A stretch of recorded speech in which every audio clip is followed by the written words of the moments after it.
Appalachian granny women back in the 1800s, especially in the mountains of Appalachia and particularly in East Tennessee, they were the midwives, the healers. They prepared the dead for burial because they were lived in such an isolated area that the doctors were few and far between, and they just couldn't get to them. And so these women that became known as granny women served this vital role in the community. They also tended to be a bit of an outsider, independent, unmarried, childless. Since they were healers, they used herbal medicine that had been passed down from generations of many different cultures. They were often seen as unusual and called granny witches because of that, because they didn't, even though they would use the Bible, as most people in Appalachia at that time did, for as their basis for spells, so to speak, but even that set them apart. Yeah, they were sometimes, particularly by men, would be seen as different and therefore would be called witches. But they, like I said, played really important role in those mountains at that time for a long time. Is this like family history? How'd you start to write about them?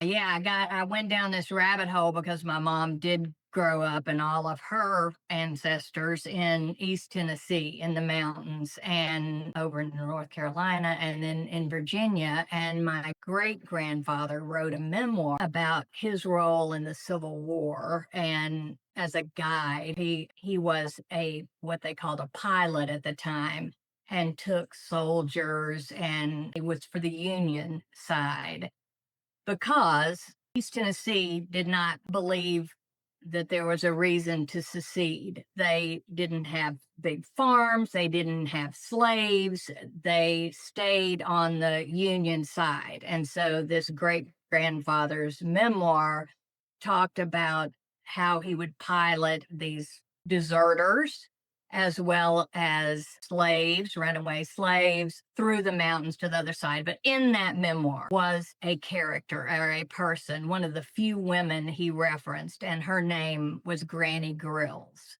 And it was a true account. So he talked about her having charms with her and talismans and talking about dreams. That sort of just opened the door for me. Who is this granny woman? And then in my own experience, this is a hugely long answer. In my own experience, I had a great Aunt Hazel who lived by herself and never had kids and never married and most unusual in the way she took care of people and so on. And so anyway, the door just opened wider and I fell into the granny woman pit. And Kirsten, who are the Penn Dutch Brauchers in Legacy of the Witch, if I pronounce that right? Yeah, I think you did. It's funny. There's a lot of similarities between the Brauchers and the granny women. The Brauchers, so the Pennsylvania Dutch came over from Germany. And when they were still in Germany, there was a lot of accepted folk magic, even though they were Lutherans. And the acceptable folk magic had to do with healing and protecting like the animals and such from evil influences.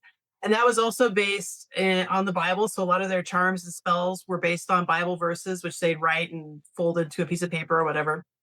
And then when they came over to the United States and settled in Pennsylvania, they brought that as well. One of the interesting differences is that the Brauchers could be male or female.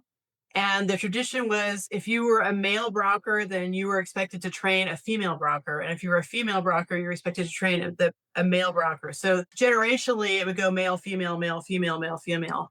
And I first heard about it from my father. I don't know if his uncle was a Braucher or just knew one of the traditional folk remedies of removing warts. So he would rub a potato on the wart and then bury the potato in the full moon and to make the wart go away. And my dad told me about it and he thought it was hilarious. And when I was younger, I thought it was hilarious too. But then as I got older and I started really thinking about it and learning more about our Pennsylvania Dutch heritage, I realized that he was, again, either a Braucher or just had taken a Braucher charm or spell to use for himself. So it's focused on, again, healing and protection from witches. They were obsessed with witches and the witches in the woods.